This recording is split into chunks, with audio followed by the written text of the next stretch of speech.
एक छोट्याशा गावामध्ये एक गरीब शेतकरी राहत होता. तो दिवसभर कष्ट करूनही आपल्या कुटुंबाचा उदरनिर्वाह मोठ्या मुश्किलीने करत होता. अनेक वर्ष कष्ट करूनही त्याची परिस्थिती बिलकुल सुधारत नव्हती. मात्र त्याची बाळूमामावरती अटूट श्रद्धा होती. तो रोज भक्तिभावाने मनाच्या अंतःकरणातून बाळूमामाचे नामस्मरण करत असे. एके दिवशी तो आपल्या आयुष्याला निराश होऊन बाळूमामाच्या चरणी गेला आणि मनापासून बाळूमामाची प्रार्थना करू लागला. त्या रात्री त्या शेतकऱ्याला एक विलक्षण स्वप्न पडले.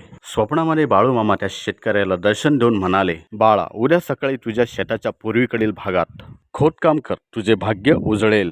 सकाळ होताच शेतकरी शेतामध्ये गेला आणि बाळूमामाने स्वप्नामध्ये सांगितल्याप्रमाणे त्या ठिकाणी खंदू लागला. जमीन खणता खणता काही वेळानंतर त्याच्या फावड्याला एक कठीण वस्तू लागली.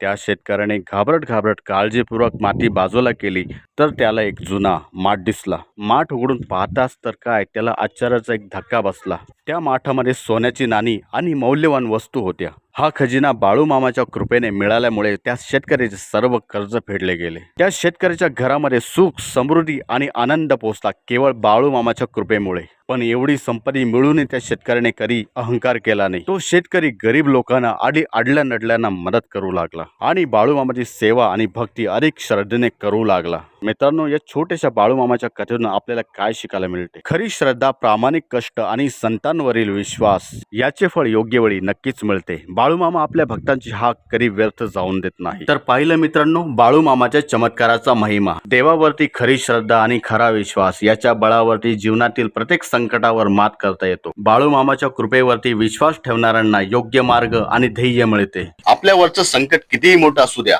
पण देवावरचा विश्वास अजिबात सोडू नका. नमस्कार मित्रांनो, माझं नाव आहे किरण सूर्यवंशी. बाळूमामाची एक सुंदर आणि एक छोटीशी कथा ही तुम्हाला कशी वाटली मला कमेंट करून नक्कीच कळवा.